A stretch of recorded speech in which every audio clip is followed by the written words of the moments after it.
بسم اللہ الرحمن الرحیم۔ السلام علیکم، آپ دیکھ رہے ہیں میرا YouTube channel Asif but official. ناظرین اکرام، پاکستان تباہی اور بربادی کے اس مقام پر کیسے پہنچا جو اس وقت ملک اور قوم کے پلے پڑی ہوئی ہے، اور جس سے آپ اچھی طرح واقف۔ اس موضوع پر میری کتاب کمپوزنگ کے لیے جا چکی ہے، اور امید ہے کہ 1 مہینے کے اندر کتاب منظر عام پر آ جائے گی۔ میں آپ کو بتاؤں گا کہ یہ پاکستان ایسا نہیں تھا جیسا آپ آج دیکھ رہے ہیں۔ یہ ترقی کی شاہراہ پر بڑی تیزی کے ساتھ کام۔ پاکستانی پاسپورٹ کی اہمیت کمال تھی۔ یہ آپ دیکھ رہے ہیں متحدہ عرب امارات کی ایئر لائن، اس ایئر لائن کی بنیاد PIA والوں نے رکھی۔ یہ جہاز سازی کی صنعت، وہ ممالک جو آج اس میں ید طولہ رکھتے ہیں، وہ سیکھنے کے لیے یہاں آیا کرتے۔ پاکستان اتنی تیزی کے ساتھ ترقی کیسے کر رہا ہے؟ وہ ہمارے 5 سالہ زرعی انقلاب کے پس پشت اس حکمت اور سائنس کو سمجھنے کے لیے پاکستان آیا کرتا۔ پاکستان جرمنی کی مدد کیا کرتا تھا، جاپان کو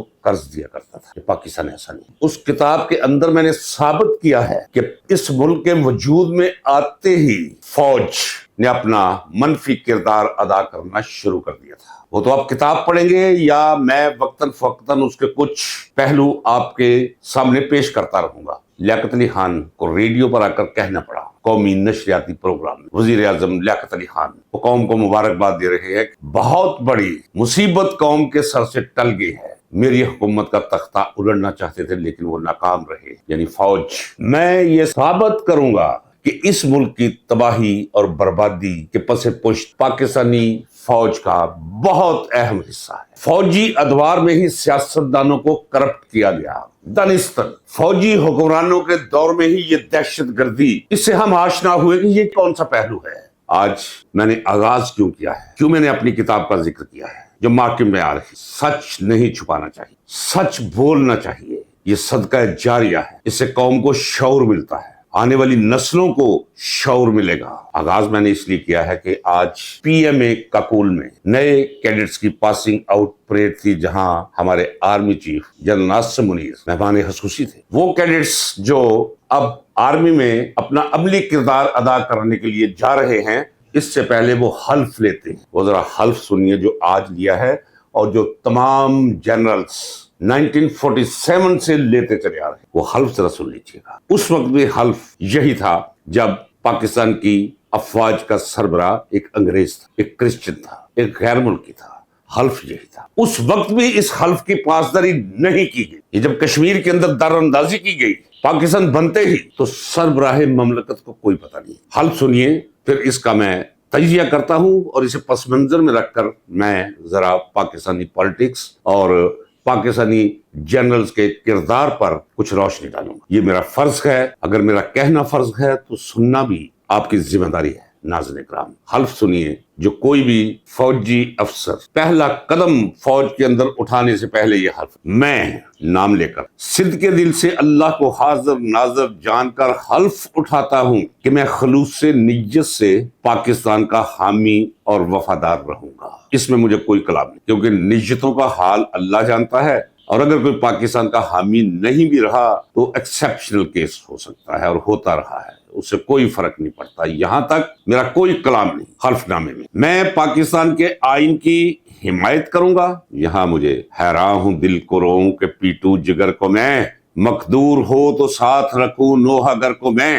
اسی آئین کو پیروں تلے رونتے ہوئے پھاڑتے ہوئے، پکوڑے لپیٹ کر دیے جانے والے اوراق کا نام دے کر میں نے فوجی آمروں کو خود اپنے کانوں سنا ہے۔ میں اپنے آپ کو کسی قسم کی سیاسی سرگرمیوں میں شریک نہیں کروں گا۔ یہ اللہ کو حاضر ناظر جان کے صدقے دل سے یہ حلف اٹھاتے ہیں۔ کوئی ضرورت نہیں ماضی میں جانے کی، اسے بھی چھوڑ دیجئے۔ یہ جو کچھ یہ ڈبہ فلم ریلیز جیسے ہوئی جنہوں نے کر رکھی ہے، اور جس طرح قوم بھگت رہی، وہ بڑا ایک مثالی جنرل سمجھا جاتا ہے۔ جنرل حمید گل اس نے بڑے فخر سے کہا ہے، سٹیج پر کھڑے ہو کر کہا ہے کہ پیپلز پارٹی کا 1988 میں اقتدار ختم کرنے کے لیے، بے نظیر سے قوم کی جان چھڑوانے کے لیے، میں نے بطور ISI چیف، آرمی چیف کو اعتبار میں لے کر، اعتماد میں لے کر، بھروسے میں لے کر اس کی بنیاد رکھی تھی، اور ہم ہی نے غلام اسحاق خان کو کہہ کر بے نظیر کی حکومت کا بوریا بستر لپیٹا تھا۔ یہ ایک مثال کافی ہے، باقی تو مثالوں سے